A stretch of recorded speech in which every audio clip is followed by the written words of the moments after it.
Today, together with these organizations, my organization is also releasing an organizational sign-on letter featuring over 80 national organizations that are also calling on Congress to repeal, not replace, sequestration. If you don't have a copy of that letter, please contact me afterward. There are a number of very important organizations that are on this letter, including several major unions, including the AFL-CIO, American Federation of Government Employees, SEIU, UAW, ASCME, and others. Education groups like the National Education Association, AMT, American Federation of School Administrators, Every Child Matters Education Fund, human needs organizations, after-school lines, others, environmental groups, National Resources Defense Council, and also, not least, organizations that care about Social Security, Medicare, and Medicaid, including Social Security Works, but also the National Committee to Preserve Social Security and Medicare, Alliance for Retired Americans. I would be remiss if I did not also mention the organizations that put this together, including the AFL-CIO, Campaign for America's Future, National Priorities Project, and the Economic Policy Institute. Together, these organizations and these individual petition signers and these members of Congress are calling on Congress to stop these mindless across-the-board cuts. In short, they're calling on Congress to support legislation like that being introduced and supported by our speakers. Overall, these organizations and individuals are part of a larger, growing movement that rejects austerity in the weak economy, rejects across-the-board cuts when economic growth is low, and rejects cuts in important programs like Social Security, Medicare, and Medicaid. Austerity has been tried and failed in Europe. With unemployment still too high in America, austerity should be rejected here too. It's time to stop the austerity and start growing our economy. With that, I'd like to turn the podium over to our first speaker, Congressman Conyers.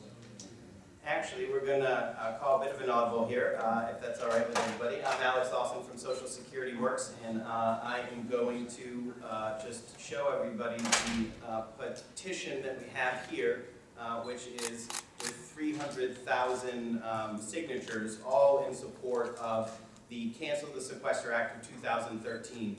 In this binder, you have 200 pages that are a sampling of the petition signatures. And then inside is a flash drive with the 22,000 other pages filled with signatures. And so I just want to make sure that we have that. And with that, I want to turn it over to Representative Conyers.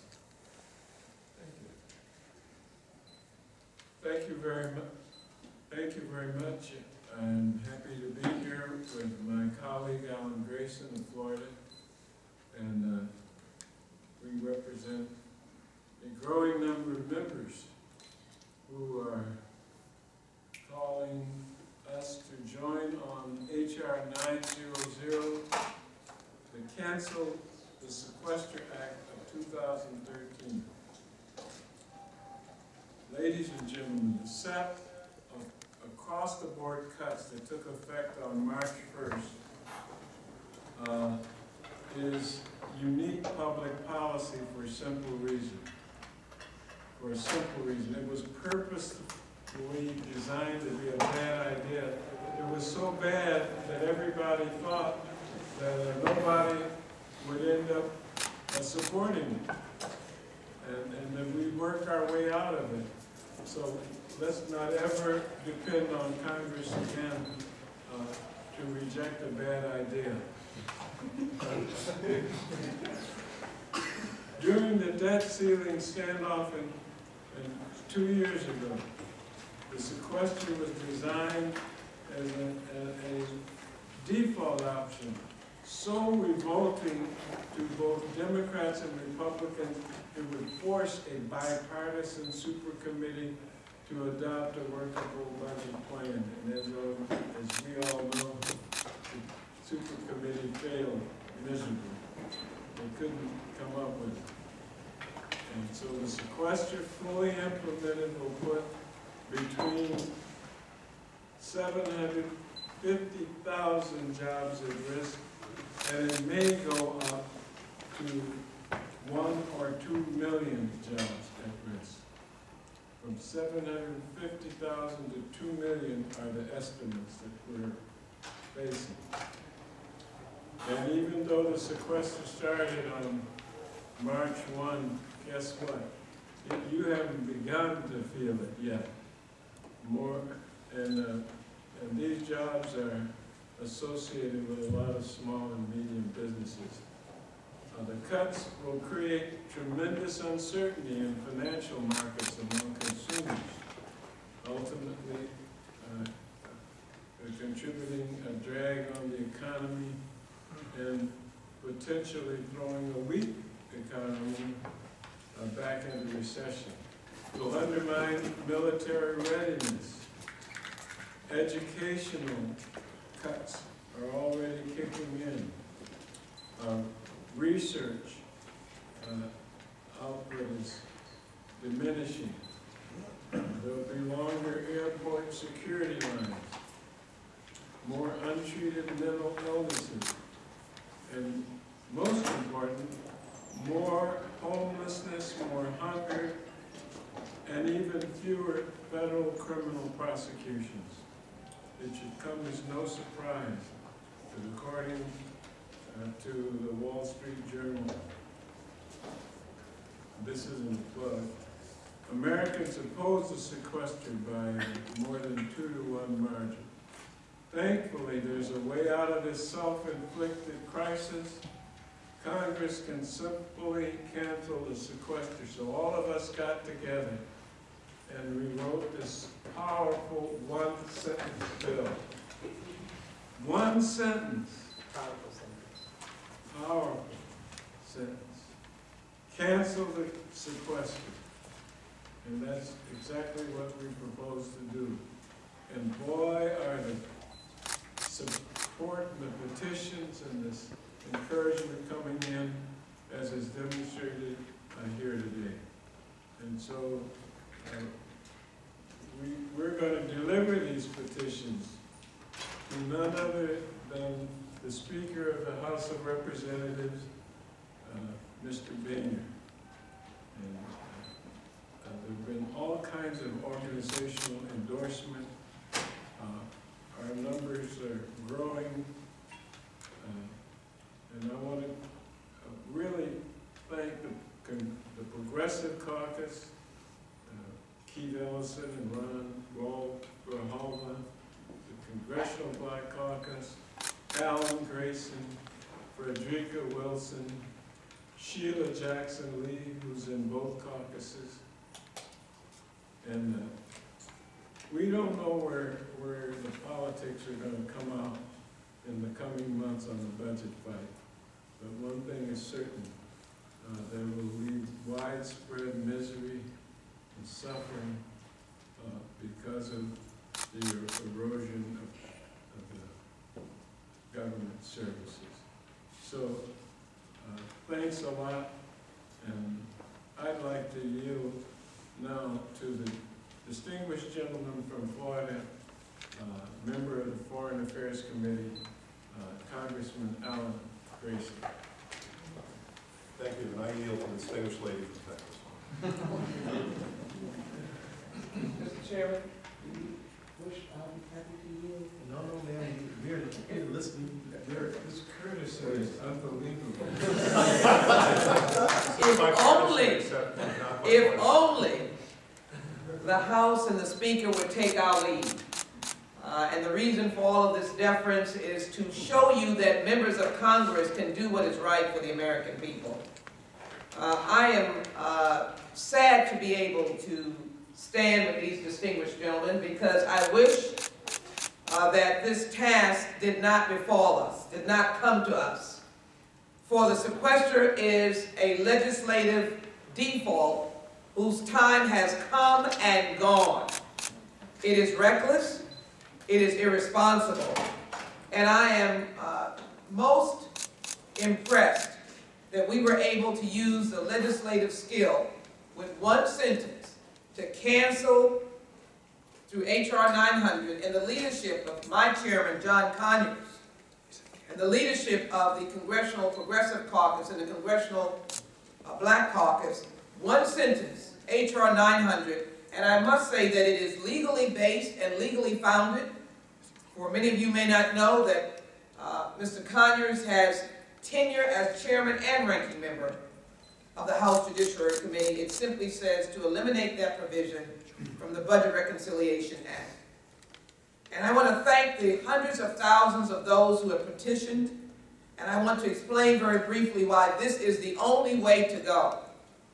For now, in the series of meetings that we welcome, that have been an expression of the President's extending of the hand of friendship, after one meeting, leadership came out of the Republican meeting and said, if we are to talk about revenue, there is no deal. In the meantime, just let me tell you that we are losing teachers in schools. Texas will lose some $70 million in primary and secondary education, 930 teachers and aid jobs. Children education for children with disabilities across America will be a victim of losing dollars. Head Starts, who have already been on the Hill, have said we are desperate, we will lose positions. Small Head Starts will close. It is important to note that child care for disadvantaged and vulnerable children, for working moms and working families, will be extinguished. And for those whose memories fade, I want you to be reminded of the tsunami, for it does not give notice. And it is tragic and reckless for those to say, you know what? The sequester has started and I feel pretty good. Because you have not been hit by the tsunami. And it may come at a moment, Mr. Grayson, when we are away on work recess, or when the speaker has sent us home and we're not here working. And all of a sudden, a great percentage of America will be walking around without benefits, without child care, without teachers in our schools, and we'll ask the question, what happened? It was a tsunami of the sequester. And so, I want to just show you some of the families in community health clinics who are going to be suffering when these clinics have to be closed. Compound that with a budget that has been produced by the Republicans that takes 60% of its revenue out of the backs of the Affordable Care Act by both extinguishing it and causing us to lose resources.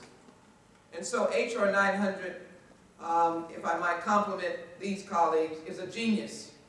Because what it does is it brings us back to the point of coming around the table and looking constructively at how we spend and how we prioritize the needs for the American people.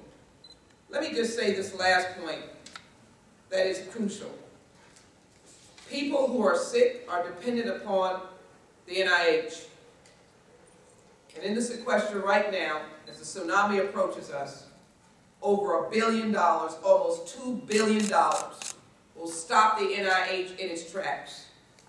It is reckless for us to say we're just doing fine and to rely upon the American people who get up every morning and get on a bus and get to work to be able to see out front when the tsunami is coming.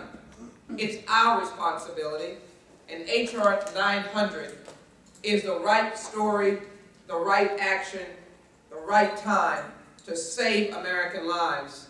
I can't imagine that we would abandon the American people, from veterans and returning soldiers to mothers who get up on buses and fathers who get up on buses simply trying to provide for a child who needs love, that we would not pass H.R. 900. I join my colleagues right now in asking the Republican leadership to place this on the agenda immediately. And I would add, work, work, work.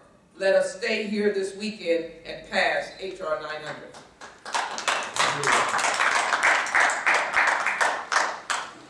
Congressman Alan Grayson, Florida, 2 terms. I used to run a law firm, and an associate of the law firm gave me a brief once that's 40 pages long. And I said, this brief should be maybe 10 pages long. Why is this brief 40 pages long? She said, I ran out of time. And looking at this bill, you can imagine how much time and effort went into this, days, weeks, maybe months, to find a way to cut the Gordian knot here, to make a simple solution to a knotty problem that represents in a deep way where we are as a country right now. America is the most powerful, most wealthy country in the entire world. In fact, we're the wealthiest, most powerful country in history.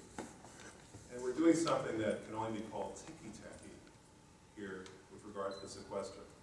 Cutting Head Start money by 9%, cutting Meals on Wheels by 9%, cutting air traffic control by 9%, which, by the way, will lead to the closure of the closest airport to Disney World, Kissimmee Airport. We're doing all these things, and we're doing them to ourselves. We are, in fact, the most powerful country in the world. We've reached the point in our evolution where the worst things that happen to us, the worst things that ever happen to America, are the things that we do to ourselves. And this is one of them. It's not necessary. It doesn't serve any purpose. I know all the fear-mongering that goes on from the Republicans about the debt and deficit. It's interesting to listen to them about this.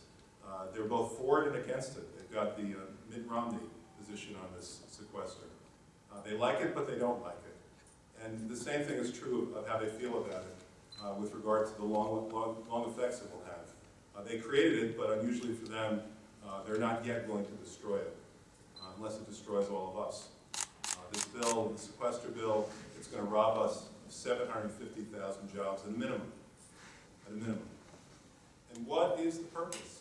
These across-the-board cuts are mindless cuts. What you're seeing in action right now is ADD government. This is government that is unable and certainly unwilling to concentrate on the problem enough to make intelligent, well-thought-out, well-founded cuts. And instead what happens is we lurch from crisis to crisis to crisis. I don't know how many of you noticed this, but in the last quarter, the U.S. economy contracted. And if it happens 2 quarters in a row, including the quarter that we're now living through, then the U.S. economy will then officially be in recession again. The sequester is a punch in the face to the U.S. economy. It's a punch in the face to the recovery.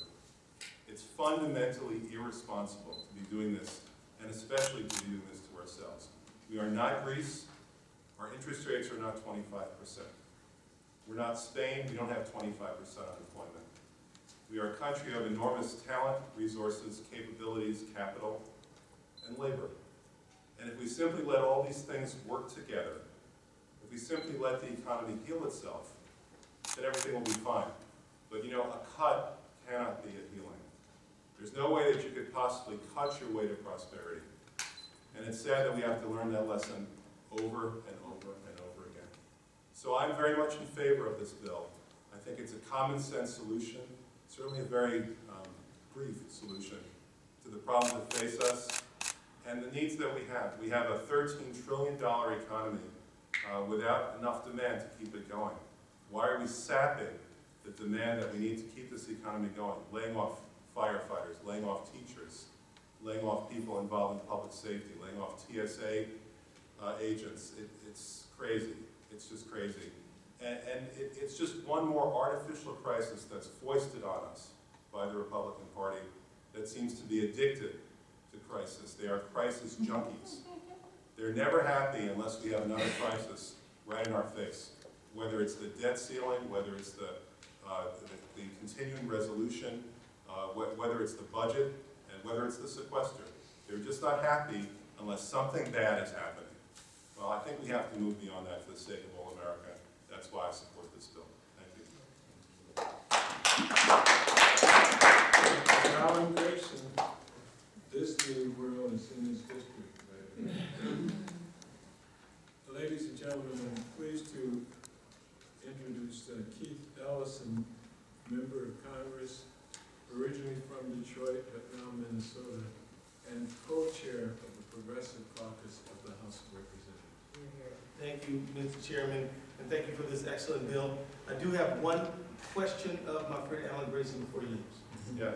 If I have a private jet, does it matter what happens with the public air safety at Kissimmee Airport?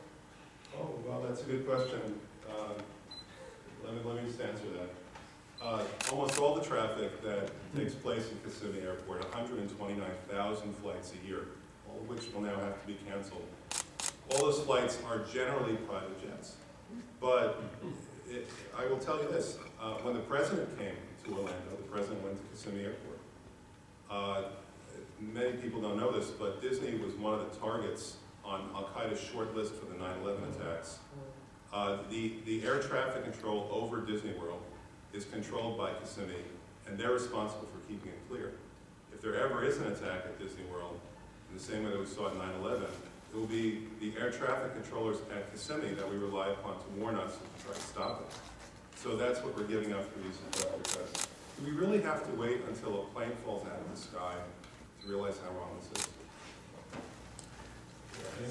So I guess there might be some skin in the game after all. You know, let me just tell you, this sequester is a good idea because sequester was always an idea that was to be avoided. It was always a bad idea. You know, I can remember 2011 very well when we hit this looming threat of the debt ceiling.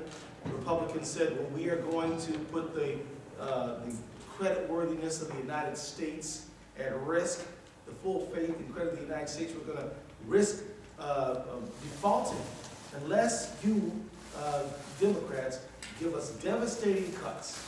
And so we gave them some cuts, or they took them, either one of the two. I voted no, honored to have done that. But then they set up the super committee. Equal numbers of House, Senate, Republicans, and Democrats. Only problem is the Republicans had all signed up a pledge with Grover Norquist that they weren't going to raise any money when they knew going into negotiations that there was going to have to be balance. So you could have predicted it at the time, but the super committee failed. But there was a trick. In order to make the super committee negotiate with each other, there was sequester, across the board cuts, military, domestic, and if they didn't come up with a deal, sequester would go into effect. It was always the cudgel, the stick that was supposed to beat the super committee into the agreement. But you know what? This thing from the very beginning was brought to us by people who believe that we need to shrink government to the size where you can drown it in a bathtub. These are always the anti-government types who don't accept that government of, by, and for the people, by the way, has any role in improving the lives of Americans. They ignore our interstate highway system. They ignore the GI Bill. They ignore investments in research and how the internet actually came from a government grant. They ignore the fact that the researching the human genome was a government grant. They ignore the fact that our public schools, police, fire, teachers, all these things are government, and they make and enrich our lives and make it so much better. They ignore all that, and they just say we need to cut government. And then times are good, they want to cut government. Times are bad, they want to cut government. Times are good and bad, cut government. Always the same message. So it doesn't surprise me at all that when last week I was reading articles where some of these guys were clicking the champagne glasses over sequester. Oh yeah, they were celebrating it. Oh yeah, we're glad. In fact, stories came out that at the Republican meeting, that both caucuses have a huddle at the beginning of every year, that Speaker Bannon was made to promise not to mess it up. Did y'all read those stories? So here we are, trying to repeal sequester. All of the pain and the damage has been laid out. I'm not going to repeat that. But I'm just telling you, we're not in here by mistake. This is the culmination of someone's ideology, not mine and yours. And we should understand that because that is what we're up against to lift it. But I believe our superior numbers can overcome their superior dollars. And I believe that if we as Americans, how many petition signatures we have? 300,000? And that's just scratching the surface. We'll do way better than that. I believe that we can overcome those folks who literally want to cut government. Because as you know, if in a democratic society, we can elect representatives who can go to the Koch brothers and say, you will not pollute our waters. They can go to the big banks and say, you will not screw up our financial system. They can go to big guns and say, you're not going to proliferate these weapons of destruction around our neighborhoods. In a democratic society, we can make rules to do that.